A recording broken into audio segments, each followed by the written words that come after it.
Hello students, आप सभी छात्रों का एक बार फिर से हमारे official YouTube channel science study well में बहुत बहुत स्वागत है।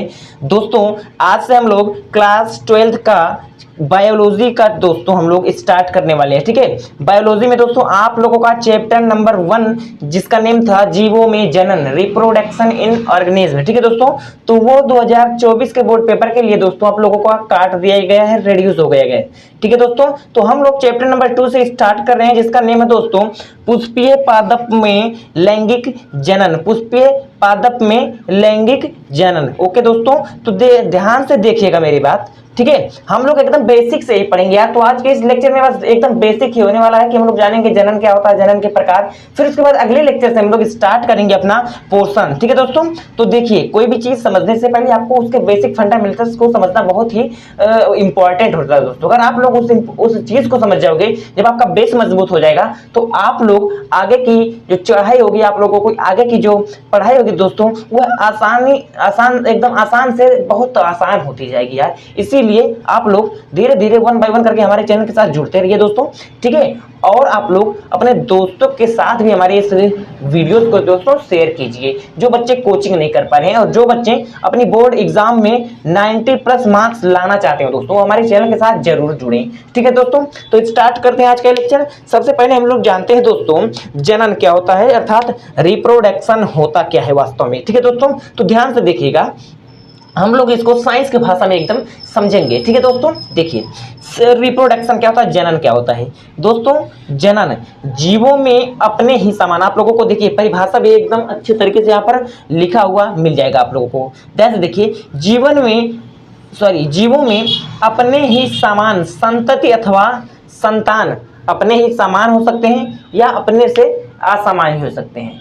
समान हो सकते हैं या असमान। जैसे आप लोग देख लो, फूल में, पुष्प जो एक होता है, जैसे गुलाब का फूल ले लो, और जब वह एक नया गुलाब का फूल आता है, बेबी जिसको हम लोग बोलेंगे, ठीक है बेबी, तो वो जो बड़ा वाला गुलाब है उसका संतान होता है, तो वह दोनों सेम होते हैं। तो सेम भी हो सकते हैं। और जैसे एक आदमी को ले लो, एक आदमी की शक्ल बिल्कुल उसके बच्चे की तरह नहीं होती है बच्चों, एक आदमी की शक्ल उसके बच्चे की तरह नहीं होती है, तो वहां पर असमान भी हो जाएगा, यानी अपने ही समान या असमान आप लोग यहाँ पर लिखोगे। ठीक है, थोड़ी सी मिस्टेक हो गई है, समान या असमान।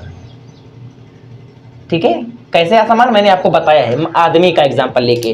तो क्या है कि जीवों में अपने ही समान या असमान संतति या संतान उत्पन्न करने की प्रक्रिया, प्रोसेस, विधि को ही हम लोग रिप्रोडक्शन अर्थात जनन कहते हैं या प्रजनन कहते हैं दोस्तों। क्या कहते हैं, जनन या प्रजनन कहते हैं। उम्मीद है कि आप लोगों को ये समझ में आ गया होगा। ठीक है दोस्तों, क्या है जनन किसे कहेंगे, तो जीवों में एक ऐसी, देखो ये एक नेचुरल प्रोसेस है यार, ये एक नेचुरल है। ठीक है दोस्तों, तो क्या होता है कि जीवों में अपने ही समान या असमान एक नई संतान, नई बेबी, नई ऑस्प्रिंग, नया संतान, कुछ भी बोल सकते हो इसमें से, उत्पन्न करने की जो क्षमता होती है या प्रक्रिया होती है या विधि होती है दोस्तों, उसे हम लोग बोलते हैं क्या, रिप्रोडक्शन। अब रिप्रोडक्शन क्यों आवश्यक है, आप लोगों से यह भी प्रश्न पूछा जा सकता है कि हमारे पास रिप्रोडक्शन जनन करना क्यों आवश्यक है दोस्तों। तो जनन करना इसीलिए आवश्यक है क्योंकि हमारी जो पीढ़ी है दोस्तों मानव जाति की, कुत्ते जो हैं वो भी रिप्रोडक्शन करते हैं। कुत्ते अपनी जनजाति को रेगुलर बनाए रखने के लिए रिप्रोडक्शन करते हैं। ठीक उसी प्रकार से मानव भी दोस्तों अपने जनजाति को निरंतर बनाए रखने के लिए, अपनी जाति को निरंतर बनाए रखने के लिए दोस्तों क्या करते हैं, रिप्रोडक्शन अर्थात जनन करते हैं। तो उम्मीद है कि आप लोगों को ये पोर्शन एकदम अच्छे तरीके से कंप्लीट हो गया है दोस्तों। अगर ये पोर्शन आप लोगों को एकदम अच्छे तरीके से कंप्लीट हो गया है तो अब हम लोग इसी लेक्चर में देख लेते हैं कि जनन के प्रकार। ठीक है दोस्तों, तो ध्यान से देखिए, जनन हमारे पास कितने प्रकार के होते हैं, टाइप्स ऑफ जनन को हम लोग पढ़ेंगे। तो जनन हमारे पास मेरे प्यारे विद्यार्थियों 2 टाइप के होते हैं, 2 प्रकार के होते हैं। ठीक है, पहला प्रकार है हमारे पास लैंगिक जनन। पहला प्रकार है हमारे पास लैंगिक जनन, अर्थात इसको हम लोग इंग्लिश में बोलते हैं दोस्तों सेक्सुअल रिप्रोडक्शन। सेक्सुअल रिप्रोडक्शन, तो आइए दोस्तों सेक्सुअल रिप्रोडक्शन क्या होता है, सिंपल बातों पर आप लोग एकदम अच्छे तरीके से फोकस करिएगा। सिंपल बातों,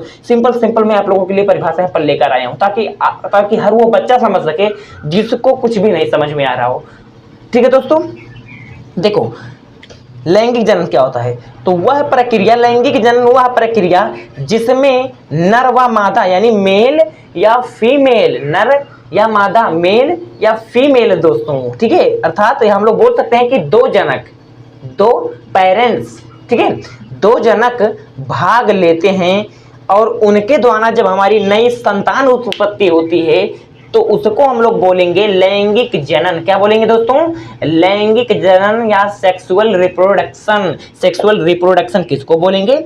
जब हमारे पास दो जनक होंगे, एक मेल होगा एक फीमेल होगा। जी हाँ दोस्तों, एक मेल होगा एक फीमेल होगा। दो कैंडिडेट का होना बहुत ही जरूरी है लैंगिक जनन अर्थात सेक्सुअल रिप्रोडक्शन के लिए।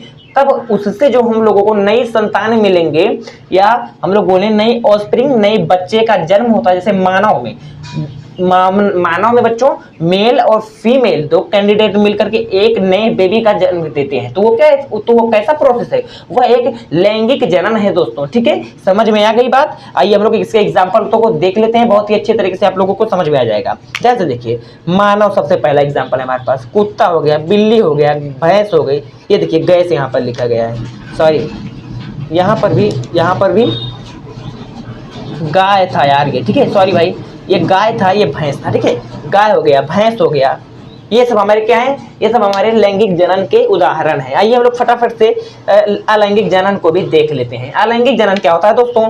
इस लैंगिक जनन का उल्टा अलैंगिक जनन होता है। इसको हम लोग अलैंगिक जनन को असेक्सुअल रिप्रोडक्शन बोलते हैं, ठीक है। आइए देखते हैं। लैंगिक जनन में हम लोगों ने पढ़ा कि उसमें हम लोगों को दो कैंडिडेट होते हैं, एक मेल होता है एक फीमेल, एक मेल होता है एक फीमेल। लेकिन अलैंगिक जनन में दोस्तों ओनली वन होता है, ओनली वन पेरेंट, यानी एक ही जनक होते हैं। एक ही जीव द्वारा नए संतान की उत्पत्ति करना। एक ही जीव के द्वारा जब नए संतान की उत्पत्ति होती है दोस्तों, तो हम लोग उसको बोलते हैं अलैंगिक जनन अर्थात असेक्सुअल रिप्रोडक्शन। जी हाँ दोस्तों, वही लिखा हुआ है कि यह वह प्रक्रिया जिसमें एकल जीव यानी एक जीव या एक जनक भाग लेते हैं और उनके भाग लेने से यानी उनके रिप्रोडक्शन करने से दोस्तों, जनन करने से क्या हम लोगों को मिलते हैं? नई संतान की उत्पत्ति होती है। नई संतान की, न्यू बेबी या न्यू चाइल्ड, कुछ भी बोल सकते हो यार, ठीक है। नई संतान का उत्पत्ति होता है तो उसे हम लोग बोलेंगे अलैंगिक जनन असेक्सुअल रिप्रोडक्शन। ये खास करके दोस्तों एक कोशिकीय जीवों में होता है, ठीक है। आइए हम लोग कुछ एग्जांपल्स देख लेते हैं। सबसे पहले हमारे पास है अमीबा। ये थोड़ा सा देखो पसीना की वजह से यहाँ पर गिर गया है तो ठीक है। आप लोगों के लिए हम लोग इतनी मेहनत कर रहे हैं तो आप लोग हमारे साथ भी, हमारे चैनल के साथ जरूर जुड़िए दोस्तों, ठीक है। देखिए पसीना यहाँ पर गिर गया है, ओके। देखो अमीबा है, जीवाणु है, ठीक है, बहुत सारे जीवाणु हैं। पैरामीशियम हो गया हमारे पास, शैवाल हो गया, ठीक है। ये सभी हमारे क्या दोस्तों एक कोशिकीय जीव हैं और एक कोशिकीय जीव में हम लोग ज्यादातर अलैंगिक जनन को देखते हैं दोस्तों। अब मैं थोड़ा सा आप लोगों को यहाँ पर बता दूं कि अलैंगिक जनन ये कैसे करते हैं दोस्तों। इसमें होता है केंद्रक, इनमें होता है क्या?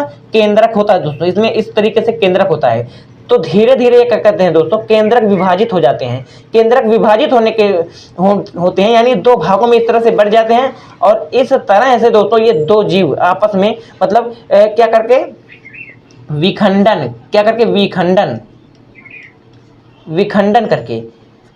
करके क्या कर लेते हैं दोस्तों, अलग अलग हो जाते हैं और दो जीव कर, एक जीव से, देखो एक जीव है, एक जीव से हम लोगों को देखो एक ये हो गया और एक ये हो गया, हम लोगों को दो जीव मिल जाते हैं, दो जीव, ठीक है दोस्तों, ठीक है, दो जीव मिल जाते हैं। यानी ये आपस में दोस्तों क्या करके अपने केंद्रक को विभाजित कर लेता है अर्थात विखंडन कर लेता है और फिर उसके बाद दोनों अलग अलग हो जाते हैं और फिर उसके बाद हम लोगों को दो जीव अर्थात हम लोग बोले यहाँ पर अलैंगिक जनन हो जाता है। देखो एक यहाँ पर एकल जीव था, एकल जीव से हम लोगों को क्या मिला है? दो मिल गए हैं। यानी दोस्तों यहाँ पर एकल जीव क्या किया है? अलैंगिक जनन किया है। जैसे हमारा अमीबा हो गया, जीवाणु हो गया, पैरामीशियम होगा, शैवाल हो गया, इन सब में इसी प्रकार से जनन की क्रियाविधि होती है दोस्तों। तो उम्मीद है मेरे भाइयों कि आज का ये टॉपिक आप लोगों को एकदम अच्छे तरीके से समझ में आ गया है दोस्तों।